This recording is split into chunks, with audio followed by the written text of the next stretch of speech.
દિવસ પહેલા અમદાવાદ શહેરમાં એક અકસ્માત થયો હતો। એક ઓલ્ટો કારે ટુ વ્હીલર ચાલકને અડફેટે લીધો હતો। પાછળથી ઓલ્ટો કાર આવી અને ટુ વ્હીલર ચાલકને એણે અડફેટે લઈ લીધો અને ત્યારબાદ લોકોને લાગ્યું કે અકસ્માત છે, પણ એ કાર ચાલક મહિલા નીચે ઉતરી, હાથમાં ચપ્પુ હતું અને ચપ્પુ લઈ એ ટુ વ્હીલર ચાલક પર તૂટી પડી અને પછી ત્યાંથી ભાગી ગઈ હતી।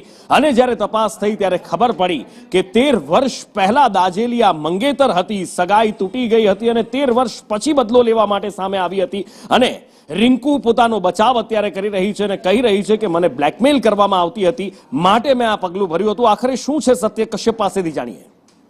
બોપલ વિસ્તારમાં એક યુવક છે જય પટેલ નામનો, તેને અડફેટે લેવામાં આવ્યો હતો।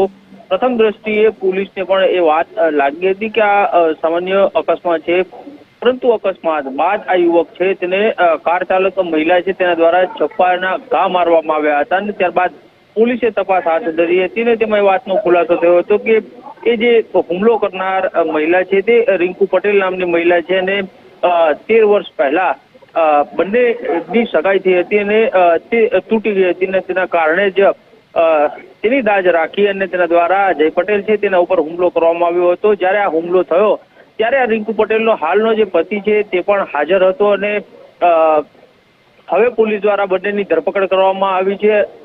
પ્રાથમિક પૂછપરછ દરમિયાન રિંકુ દ્વારા પોલીસની સમક્ષ એ વાતનો ખુલાસો કરવામાં આવ્યો છે, અથવા તો બચાવ કહી શકાય કે મને બ્લેકમેલ કરવામાં આવતી હતી ને તેના કારણે જ અંતે કંટાળીને મેં હુમલો કર્યો હતો, પરંતુ હાલ પોલીસ દ્વારા હત્યાના પ્રયાસનો ગુનો દાખલ કરી અને કાયદેસર કાર્યવાહી હાથ ધરી છે।